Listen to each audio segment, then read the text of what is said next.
రైతు జాతర, లక్షల్లో పలుకుతున్న వృషభాలు, వివిధ ప్రాంతాల నుంచి విక్రయానికి వచ్చిన ఎద్దులు. ఎమ్మిగనూరు జాతర అంటేనే ఒక ప్రత్యేకత ఉంది.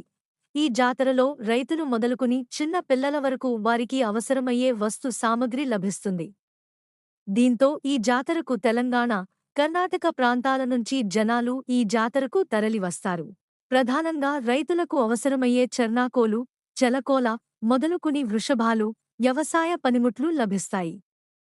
దీంతో రైతులు ఈ జాతర వచ్చిందంటే వృషభాలను కొనుగోలు చేసేందుకు రైతులు ఆసక్తి కనబరుస్తారు. ఎమ్మిగనూరు చుట్టుముట్టు గ్రామాల నుంచి గాక తెలంగాణ, కర్ణాటక నుంచి పశుపోషకులు తమ వృషభాలను విక్రయానికి తీసుకురావడంతో మంత్రాలయం రోడ్డులోని శ్రీనివాస నగర్లో ఏర్పాటు చేసిన సంత సందడిగా మారింది. ఇందులో దేశవాళీ వృషభాలు 70,000 నుంచి 3.50 లక్షల వరకు ధర పలకడం విశేషం. అందుబాటులో వ్యవసాయ పనిముట్లు.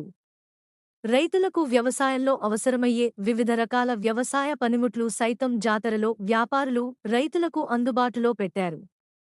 స్థానిక ప్రభుత్వ వైద్యశాల రోడ్డులోని మాచాని సోమప్ప మెమోరియల్ హాల్ ముందు ఎద్దుల బండ్లు, బండి చక్రాలు, కాడిమాన్లు, నాగళ్లు, గుంటికలు, గొర్రులు, బండి నాగళ్ల, దంతెలు విక్రయానికి ఉంచారు. వీటిని రైతులు కొనుగోలు చేస్తూ కనిపించారు. చెక్కపాయె, ఇనుము వచ్చే ఎన్నో ఏళ్లుగా రైతులకు అవసరమయ్యే వివిధ రకాల పనిముట్లు చెక్కతోనే తయారుచేసిన వాటిని వినియోగిస్తూ వస్తున్నారు.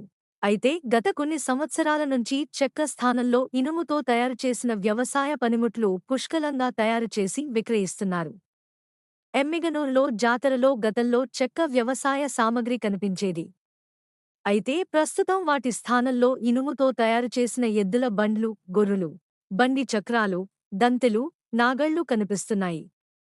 రైతులు సైతం ఎక్కువ రోజులు మన్నిక వస్తాయన్న ఆశతో వీటిని కొనుగోలు చేస్తున్నారు. గోనెగండ్ల మండలం హెడ్స్కేరవాడి, పుట్టపాసం, తెలంగాణలోని సింగారంతో పాటు ఆయా ప్రాంతాలకు చెందిన వ్యాపారులు తమ ఇళ్ల దగ్గరే ఇనుముతో వ్యవసాయ పనిముట్లు తయారుచేసి విక్రయానికి తెచ్చారు. దాదాపు 15 నుండి 20 రోజుల వరకు వీటిని ఉంచి విక్రయిస్తారు. ఒక ఎద్దుల బండి 42,000 వరకు పలుకుతోంది. ఇనుముతో తయారుచేసిన ఎద్దుల బండ్లకు టైర్ల చక్రాలను అమర్చి విక్రయిస్తున్నారు.